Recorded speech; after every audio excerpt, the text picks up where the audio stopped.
सर्दियों की ठंडी रातें, बर्फ की सफेद चादर और क्रिसमस के त्योहार का उल्लास पूरे शहर में छाया हुआ था। बच्चों की हंसी, घंटियों की मधुर ध्वनि और बाजारों की रौनक इस बात की गवाही दे रही थी कि क्रिसमस बस आने ही वाला है। इस सबके बीच एक छोटा सा गांव सुखपुर अपने साधारण लेकिन सुंदर तरीके से इस त्योहार को मनाने की तैयारी में लगा था। सुखपुर गांव में हर साल क्रिसमस का आयोजन बड़े उत्साह से होता था। गांव की हर गली रंगीन रोशनी और लाल सफेद सजावट से सजी रहती। लेकिन इस बार माहौल कुछ अलग था। गांव में रहने वाले गरीब अनाथ बच्चों का समूह उदास था। उनकी देखभाल करने वाले वृद्ध पादरी पिता जोसेफ बीमार थे और चर्च की स्थिति भी बहुत खराब थी। चर्च की मरम्मत के लिए पैसे नहीं थे और बच्चे समझ नहीं पा रहे थे कि इस साल उनका क्रिसमस कैसे मनेगा। बच्चों की सबसे बड़ी बहन समान 12 वर्षीय सोफिया ने हार नहीं मानी। उसने अपने छोटे भाइयों और बहनों को समझाया, अगर हम सब मिलकर प्रयास करें तो शायद इस बार का क्रिसमस भी खास हो सकता है। सोफिया ने बच्चों के साथ मिलकर गांव वालों से मदद मांगने की योजना बनाई। उन्होंने तय किया कि वे छोटे छोटे काम करेंगे, जैसे घरों की सफाई, बर्फ हटाना या लोगों के लिए क्रिसमस गाने गाना। बच्चों ने सुबह से काम शुरू किया। वे गांव के हर घर पर जाकर मदद की पेशकश करते। कुछ लोगों ने खुशी खुशी मदद दी तो कुछ ने उन्हें अनदेखा कर दिया। लेकिन बच्चों के प्रयास में कोई कमी नहीं आई। उसी गांव के किनारे एक पुराना और खंडहर सा घर था। लोग कहते थे कि वहां एक बूढ़ी औरत रहती है जिसे किसी ने कभी बाहर आते नहीं देखा। बच्चों ने तय किया कि वे वहां भी जाएंगे। जब उन्होंने दरवाजा खटखटाया तो एक कमजोर आवाज सुनाई दी, कौन है? सोफिया ने जवाब दिया, हम चर्च के अनाथ बच्चे हैं। हम क्रिसमस के लिए पैसे इकट्ठा कर रहे हैं। क्या हम आपकी कोई मदद कर सकते हैं? दरवाजा खुला और एक वृद्ध महिला बाहर आई। उसकी आंखों में गहराई और चेहरा झुर्रियों से भरा था, लेकिन उसकी मुस्कान ने बच्चों का दिल छू लिया। महिला का नाम था माथा। उसने बच्चों से कहा, मैं तो बहुत बूढ़ी हूँ, लेकिन अगर तुम मेरी मदद करोगे तो मैं तुम्हें कुछ इनाम दूंगी। बच्चों ने माथा का घर साफ किया और उसकी बगीचे की सफाई की। माथा ने उन्हें धन्यवाद देते हुए एक पुराना लेकिन सुंदर लकड़ी का क्रिसमस तारा दिया। उसने कहा, ये तारा बहुत शुभ है। इसे चर्च के ऊपर लगाओ और देखो क्रिसमस का जादू कैसे होता है। सोफिया और बच्चे खुशी खुशी उस तारे को लेकर चर्च पहुंचे। उन्होंने इसे चर्च के ऊपर लगाया और प्रार्थना की। अगली सुबह क्रिसमस का दिन था। गांव वाले जब चर्च पहुंचे तो हैरान रह गए। चर्च पूरी तरह से सजाया हुआ था और वहां ढेर सारे उपहार रखे हुए थे। किसी को समझ नहीं आ रहा था कि यह सब कैसे हुआ। पिता जोसेफ, जो अब थोड़ा ठीक महसूस कर रहे थे, ने बच्चों को बताया, ये भगवान की कृपा और तुम्हारे प्रयासों का परिणाम है। तुमने दूसरों की मदद करने के लिए जो मेहनत की, उसी का फल है। उसी दिन बच्चों ने माथा को धन्यवाद देने के लिए उसके घर जाने का सोचा। लेकिन जब वे वहां पहुंचे तो देखा कि घर पूरी तरह खाली था। वहां केवल एक पत्र रखा हुआ था जिसमें लिखा था, प्रिय बच्चों, तुम्हारी मेहनत और ईमानदारी ने मुझे प्रेरित किया। मैं सिर्फ एक संदेशवाहक हूँ जो तुम्हें ये सिखाने आई थी कि सच्चा क्रिसमस दूसरों की भलाई में है। ये तारा हमेशा तुम्हारे साथ रहेगा और तुम्हारे हर प्रयास को सफल बनाएगा। माथा। इस घटना के बाद गांव वालों ने महसूस किया कि सच्ची खुशी दूसरों की मदद करने में है। बच्चों के प्रयासों ने पूरे गांव को एक साथ ला दिया और वो क्रिसमस सुखपुर के इतिहास में सबसे खास बन गया। सोफिया और उसके भाइयों बहनों ने सीख लिया कि मेहनत और निस्वार्थ सेवा से असंभव को भी संभव बनाया जा सकता है। क्रिसमस का जादू केवल उपहारों और सजावट में नहीं, बल्कि उन भावनाओं और कार्यों में है जो हमें एक दूसरे के करीब लाते हैं। ये कहानी हमें यही सिखाती है कि अगर हम दूसरों की मदद करने का ठान लें, तो चमत्कार अवश्य होते हैं। उत्तर भारत के एक छोटे से गांव सुनहरीपुर में दिसंबर की ठंडी हवाएं बह रही थीं। चारों ओर क्रिसमस का माहौल था। गांव में हर कोई तैयारी में जुटा था। हर साल की तरह चर्च को रंग बिरंगी लाइटों और पत्तों से सजाया जा रहा था। बच्चे अपने घरों में छोटे छोटे क्रिसमस ट्री सजाने में व्यस्त थे। गांव के एक कोने में एक 10 साल का बच्चा आरव अपने छोटे से घर के बाहर बैठा आसमान की ओर देख रहा था। उसकी आंखों में चमक थी, लेकिन एक अधूरी ख्वाहिश भी। आरव अनाथ था और अपनी बूढ़ी नानी के साथ रहता था। उसकी नानी दिन रात दूसरों के घरों में काम करके उनका गुजारा करती थीं। आरव का सपना था कि वह क्रिसमस के दिन सांता क्लॉज से एक खिलौना कार मांगे, लेकिन हर साल उसकी यह ख्वाहिश अधूरी रह जाती थी। उसे नानी की हालत देखकर कभी कुछ मांगने की हिम्मत नहीं होती। इस साल भी उसने नानी से पूछा था, नानी, क्या इस बार सांता मेरे लिए कुछ लाएंगे? नानी ने हल्की मुस्कान के साथ जवाब दिया, सांता सिर्फ उन बच्चों के लिए आता है जो बहुत अमीर होते हैं। हमारे लिए तो ये चमत्कार जैसा है। क्रिसमस की पूर्व संध्या थी। गांव के हर घर में रोशनी थी, पर आरव के घर में अंधेरा छाया हुआ था। वह खिड़की से बाहर झांकते हुए सोच रहा था कि इस बार भी उसका सपना अधूरा रह जाएगा। तभी उसे एक तेज रोशनी दिखी। वह चौंक गया। आरव खिड़की से बाहर देखने गया। वहां एक अजीब सा आदमी खड़ा था, लाल कपड़ों में लिपटा हुआ, सफेद दाढ़ी और सिर पर लाल टोपी। वह मुस्कुरा रहा था। तुम कौन हो? आरव ने हैरानी से पूछा। मैं सांता क्लॉज हूं, उस आदमी ने जवाब दिया। आरव को अपनी आंखों पर यकीन नहीं हुआ। पर तुम यहां क्यों आए हो? मैं यहां तुम्हारी ख्वाहिश पूरी करने आया हूं, लेकिन एक शर्त है। आरव उत्सुक हो गया। क्या शर्त? तुम्हें अपने दिल से दूसरों की मदद करनी होगी। जितना तुम दूसरों को खुश करोगे, उतना तुम्हारा सपना सच होगा। अगले दिन सुबह आरव ने अपनी नानी से कहा, नानी, मैं आज सबकी मदद करूंगा। वह पूरे दिन गांव के लोगों के पास गया। किसी की लकड़ी के गट्ठर उठाने में मदद की, तो किसी के घर पर सजावट में हाथ बंटाया। उसने देखा कि दूसरों की मदद करके उसे खुशी महसूस हो रही है। गांव के लोग भी आरव की तारीफ करने लगे। हर कोई कह रहा था, आरव ने आज कमाल कर दिया। शाम को जब वह थककर घर लौटा, तो उसकी नानी ने उसे गले से लगा लिया। तुम सच में हमारे सांता हो, नानी ने कहा।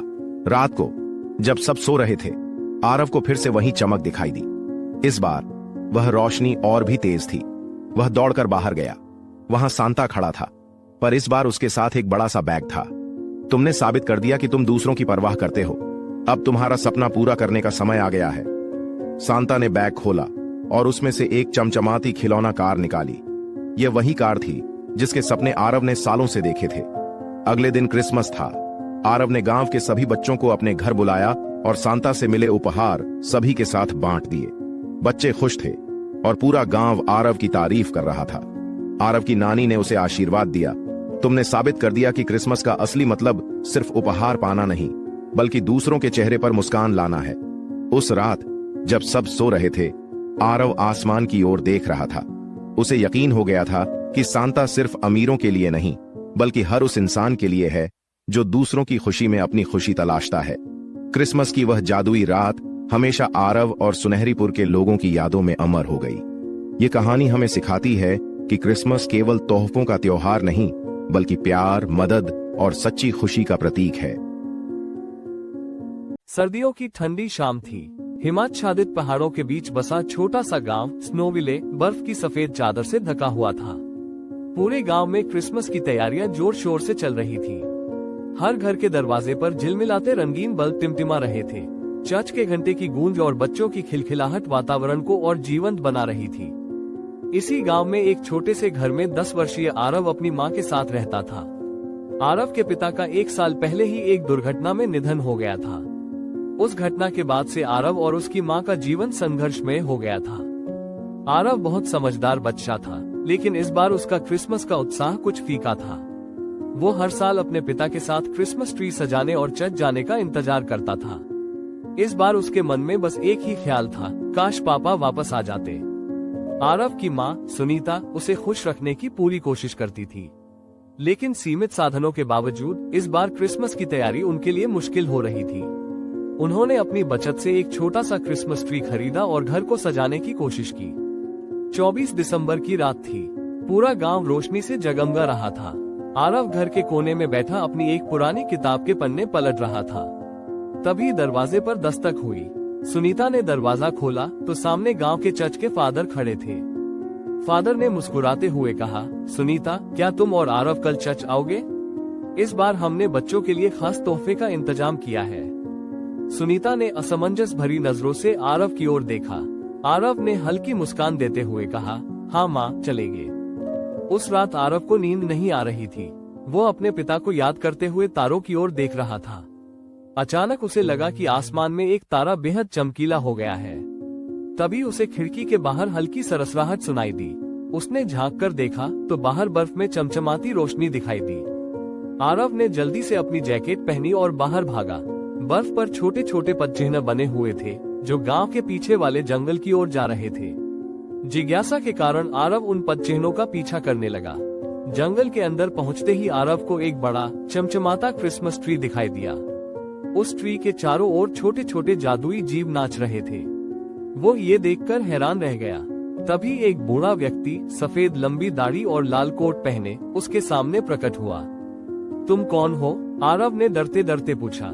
उस व्यक्ति ने मुस्कुराते हुए कहा, मैं सेंटा क्लॉज हूँ, तुम्हारी इच्छा सुनने आया हूँ। आरव की आंखों में आंसू भर आए।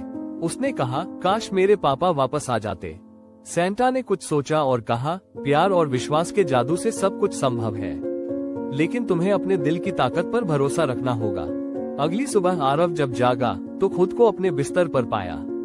वो सोचने लगा कि क्या ये सब सपना था, लेकिन उसकी आंखें तब फटी की फटी रह गईं जब उसने देखा कि उसका छोटा सा घर रोशनी और तोहफों से भरा हुआ है।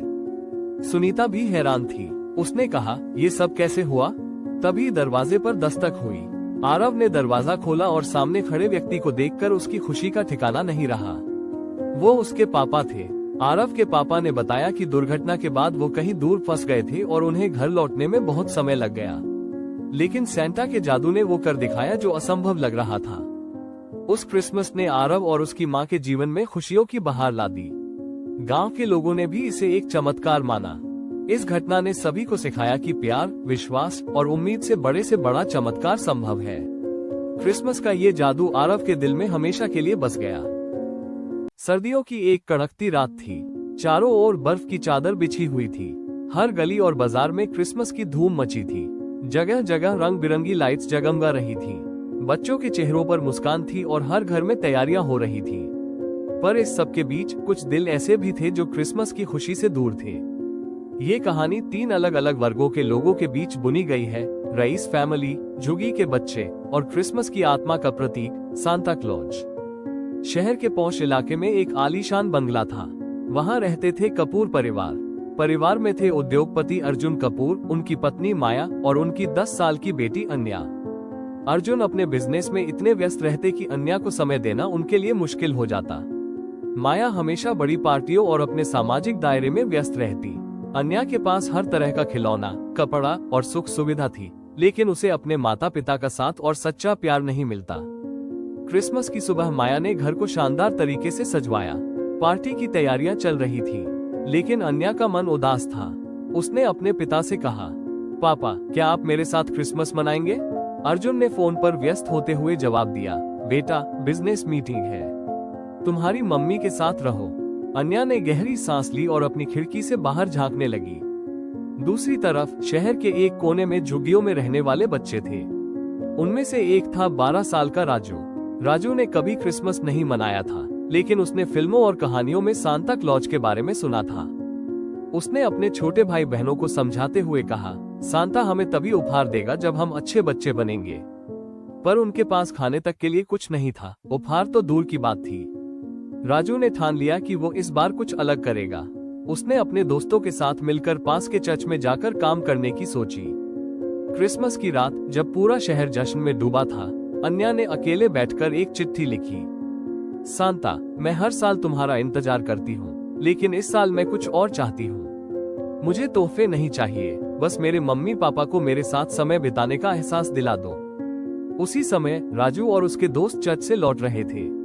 उनकी मुलाकात एक बूढ़े व्यक्ति से हुई जो लाल और सफेद कपड़ों में थे। उनके पास एक बड़ा बैग था। राजू ने उनसे पूछा, आप कौन हैं?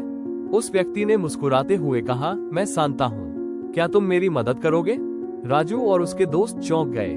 सांता ने कहा, इस बार मैं उपहार नहीं बांटूंगा, मैं चाहता हूँ कि तुम लोग दूसरों के लिए खुशी लेकर आओ। राजू और उसके दोस्तों ने सोचा कि उनके पास तो खुद कुछ नहीं है, वे दूसरों के लिए क्या करेंगे। लेकिन सांता ने उन्हें विश्वास दिलाया कि सच्ची खुशी देने के लिए धन की जरूरत नहीं होती। राजू और उसके दोस्तों ने रईस इलाके में जाकर बच्चों के लिए गाने गाने और नाटक करने की योजना बनाई। वे कपूर परिवार के घर के बाहर पहुंचे। अन्या ने उनकी आवाज सुनी और दौड़कर बाहर आई। उसने देखा कि राजू और उसके दोस्त पुराने कपड़ों में थे, लेकिन उनकी आंखों में चमक थी। राजू ने पूछा, तुम इतनी बड़ी घर में रहती हो, फिर भी उदास क्यों हो? अन्या ने अपनी कहानी सुनाई। राजू ने उसे सांत्वना दी और कहा, सांता तो सबकी बात सुनता है, तुम देखना, वो तुम्हारी मुराद जरूर पूरी करेगा। राजू और उसके दोस्तों ने अन्या को अपने झुग्गी में बुलाया। वहां अन्या ने पहली बार देखा कि खुशी पाने के लिए महंगे उपहार या बड़े घर की जरूरत नहीं होती। राजू की मां ने अन्या को एक छोटा सा खिलौना दिया जिसे उन्होंने खुद बनाया था।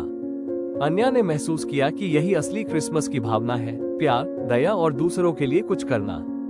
जब अन्या घर लौटी तो उसने अपने माता पिता से कहा, पापा मम्मी, मुझे किसी पार्टी या महंगे उपहार की जरूरत नहीं, बस आप मेरे साथ समय बिताएं। अर्जुन और माया को अपनी गलती का एहसास हुआ। उन्होंने पहली बार झुग्गी में जाकर वहां के बच्चों के साथ क्रिसमस मनाया। सांता ने छुपकर देखा और मुस्कुराते हुए कहा, सच्चा उपहार वह है जो दिल से दिया जाए। यही क्रिसमस का असली मतलब है। इस कहानी ने दिखाया कि क्रिसमस केवल एक त्योहार नहीं, बल्कि प्यार और दया की भावना है। ये हमें सिखाता है कि असली खुशी दूसरों को खुश देखकर मिलती है।